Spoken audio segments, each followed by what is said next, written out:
Méditation biblique du jour. Thème: la justice guidée par la compassion. Texte: Matthieu 1 verset 19. Joseph, son époux, qui était un homme de bien et qui ne voulait pas la diffamer, se proposa de rompre secrètement avec elle. 1. Qui a écrit ce texte? L'Évangile selon Matthieu, un ancien collecteur d'impôts devenu disciple de Jésus. Il écrit pour montrer que Jésus est le Messie promis, héritier légal de la lignée de David, et accomplissement des prophéties. À qui s'adresse-t-il? Principalement aux Juifs du 1er siècle qui attendaient la venue du Messie. Mais ce texte parle aussi à toute personne confrontée à une situation injuste, une trahison apparente, un choix moral difficile ou la gestion d'un conflit avec sagesse. 3. Genre littéraire. Il s'agit d'un récit narratif historique. Ce n'est ni une parabole, ni une hyperbole, ni une allégorie. C'est la description d'un événement réel dans l'histoire de la naissance de Jésus. 4. Contexte historique et biblique. Dans la culture juive du 1er siècle, les fiançailles étaient juridiquement aussi fortes qu'un mariage.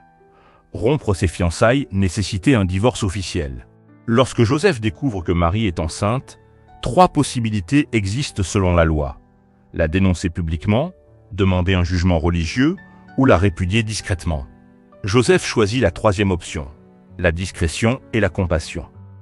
5. Analyse théologique. Ce verset révèle 2 dimensions importantes du caractère de Joseph: la justice et la miséricorde. Joseph respecte la loi de Dieu, mais refuse d'exposer Marie à l'humiliation. La justice biblique ne consiste pas seulement à appliquer une règle, mais aussi à agir avec miséricorde. 6. Définition des termes clés. Juste, dikaio en grec, désigne une personne droite devant Dieu. Diffamer, degmatisi, signifie exposer publiquement pour humilier. Rompre, apolyssé, est le terme pour répudier ou divorcer. Secret, latra, désigne une action faite discrètement pour protéger la dignité. Mari ou époux, ish en hébreu, désigne un homme engagé dans une alliance. 7. Sens original du texte. Matthieu veut montrer que Joseph est un homme fidèle à la loi, mais guidé par la compassion. Il représente le modèle de la justice équilibrée, où la vérité n'écrase pas la miséricorde. 8. Interprétation correcte. Pour comprendre ce verset, il faut connaître les coutumes matrimoniales juives, la loi de Moïse sur l'adultère, et lire le passage dans le récit global. Conclusion.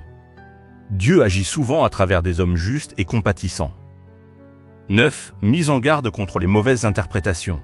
Ce texte ne signifie pas que Joseph doutait définitivement de Marie, ni que la justice doit ignorer la vérité.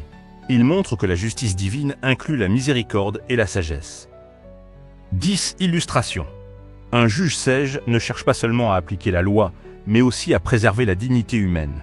Joseph agit exactement ainsi. 11 exemples concrets aujourd'hui. Refuser d'exposer publiquement quelqu'un qui a commis une erreur, choisir la discrétion au lieu de la honte publique, réagir avec sagesse face à une accusation.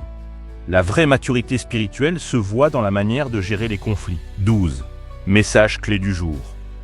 La véritable justice selon Dieu est une justice remplie de compassion. 13. Action spirituelle. Aujourd'hui, évite de juger trop vite, protège la dignité des autres, cherche la sagesse avant de réagir.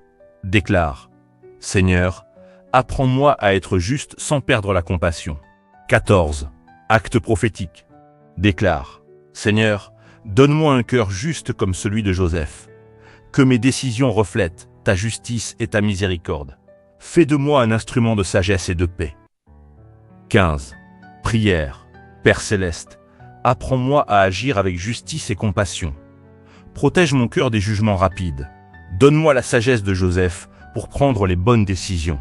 Que ma vie reflète ton caractère. Au nom de Jésus. Amen.